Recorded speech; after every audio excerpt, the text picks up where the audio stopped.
Welcome everyone to Start, Sit, Stash, Quit Week 15. My name is Justin Boone, the lead fantasy analyst at theScore, and it is fantasy playoff time. It is the best part of the fantasy calendar, and if somebody tells you otherwise, it's probably because they don't make the fantasy playoffs very often in their leagues, because there's nothing better than winning and advancing in the postseason, and we are here to try to help you do that today. So let's get right into it with my key starts for Week 15, beginning with Tua Tagovailoa at the Texans. It's been kind of a weird year for Tua, right? I mean, going back to the concussion issues, people suggesting that he should retire, but he got back out there. He has been balling since then. He's been a top 10 fantasy quarterback in 4 straight weeks, and the Dolphins have won 4 of their last 5, and things are looking pretty good for him this week too against the Houston defense. They're the 10th easiest matchup for fantasy quarterbacks, and the Texans defense, they're not bad, but they have let some weak quarterbacks post pretty solid games against them before the bye, like Will Levis and Mac Jones the past 2 outings. So just imagine what Tua and company can do in this one. He's a strong fantasy QB1 this week. At running back, Rico Dowdle, he gets the perfect matchup going against the Panthers. Carolina, they've allowed the most fantasy points to running backs on the season, including 9 different guys going for over 100 scrimmage yards against them. That's incredible. And it's not just a matchup because Dowdle, he's been playing pretty well lately. He's gone over 120 scrimmage yards in back-to-back games, been a top 15 fantasy quarterback in 3 of his past 5 appearances. The Cowboys, they're finally giving him workhorse volume. I don't know why they didn't do it sooner, but at least 19 touches in the last 3 weeks, and he's shown he can take advantage of really good matchups. This is definitely one of those, so fire up Dowdle as a high-end RB2 with RB1 upside. At receiver, Terry McLaurin, he should be nice and rested coming off his bye. He is ready to demolish the Saints here, and this isn't the same New Orleans defense that we were used to in the past. They don't have Marshawn Lattimore covering number 1 wideouts anymore, and New Orleans, they're the 9th softest opponent for fantasy receivers, and I don't know if people realize just how good McLaurin has been this year. He's the wide receiver 10 in fantasy points per game. He's got double-digit points in 10 of his last 11 games. The only team he didn't get there against during that stretch, it was the Eagles. They're one of the best defenses in the league, and he has just been so extremely consistent, and he's about to have another boom week to start the fantasy playoffs, so make sure he's in your lineup as a low-end wide receiver 1. And then rounding out the starts, how about TJ Hawkinson versus the Bears? And normally you would say, hey, the Bears defense, it's kind of a tough spot, but it really hasn't been for tight ends this year, and Hawkinson knows that well because he had his best game of the season against them. He had 7 catches for 114 yards back in week 12.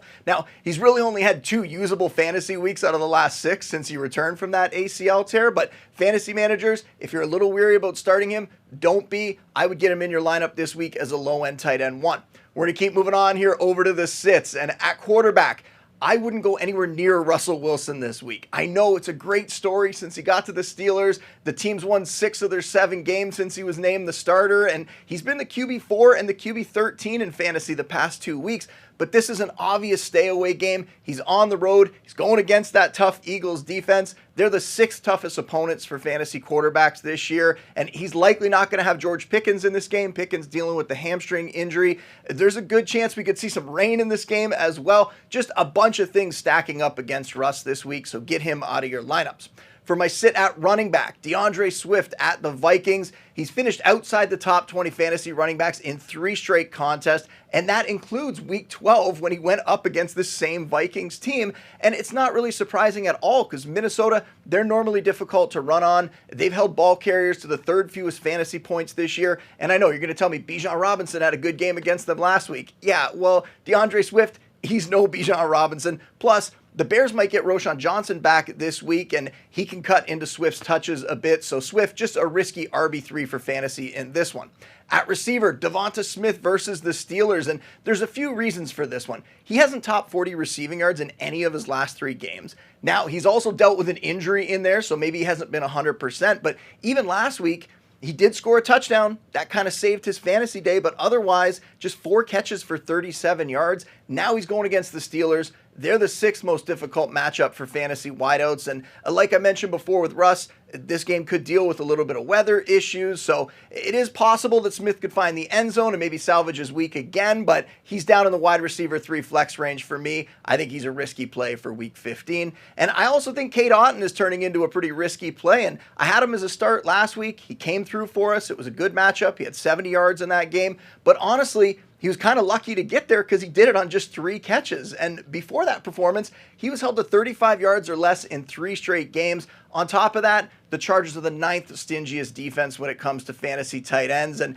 the Bucs, they have some other pass catchers coming on now that could take away from Otton's targets, like the rookie Jalen McMillan at wideout. So let's sit Otton this week, but let's stash his teammate Jalen McMillan. And the rookie is somebody that I've talked about before. He had that nice touchdown in week 1. It looked like he was going to be a meaningful weapon in this offense, was a very intriguing receiver prospect, and a guy who was just gifted a huge opportunity when Chris Godwin went down for the year in week 7, but McMillan didn't really capitalize on it right away. And part of that might have been the injury. It kept him sidelined for a bit. There were also some reports that the team was unhappy with how he was attacking his rehab, but seems like things are trending in the right direction now. He delivered in a big way last week, 59 yards, 2 touchdowns, a very good sign there. And the matchup this week with the Chargers, it's not that easy, but after that, he gets the Cowboys and the Panthers the last 2 weeks of the fantasy playoffs. So don't write off McMillan making an impact down the stretch just yet. And you know what? We could stay on the Bucs for a 3rd straight player here. Let's talk about their running back, Sean Tucker.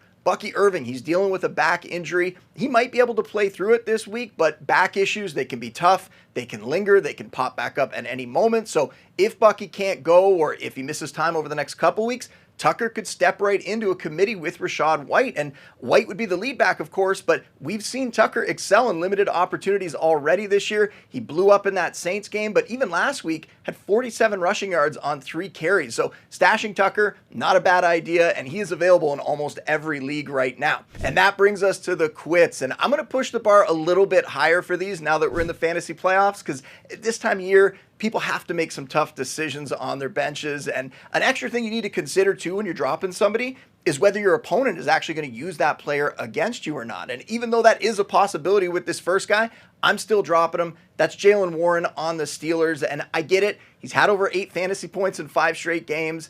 He is a viable flex option in deeper leagues, but he's also only gone over 10 fantasy points in 1 of those contests, meaning the ceiling is pretty low for him here. I don't see that improving with the schedule that the Steelers have coming up either. They get the Eagles, the Ravens, and the Chiefs during the fantasy playoffs. Those are 3 of the hardest matchups for fantasy backs. So even if Najee Harris gets hurt, I'm not confident that Warren is going to be that great of a fantasy play. And if you're considering guys like Sincere McCormick or other low-end RB2s or even high-end RB3s, I would be willing to roster and play them over Warren. The same goes for Kareem Hunt here. Isaiah Pacheco's back now, and Hunt's reverted to being the number 2 back in Kansas City. And that's a role that could have value if Pacheco got hurt again, but there's only a couple weeks left in the fantasy season, so I think you could pick up somebody else, somebody that maybe you could use immediately here, because Hunt is a player that I am willing to drop, and I have dropped on a lot of teams. And that is all for Start, Sit, Stash, Quit this week. But if you want more, head over to theScore. Check out all my content there. You should also be downloading and listening to the theScore Fantasy Football Podcast. That's available on theScore. That's available on whatever podcast platform you use. And don't forget to hit the subscribe button below to make sure you're getting all our football videos on the No Timeouts YouTube channel every week.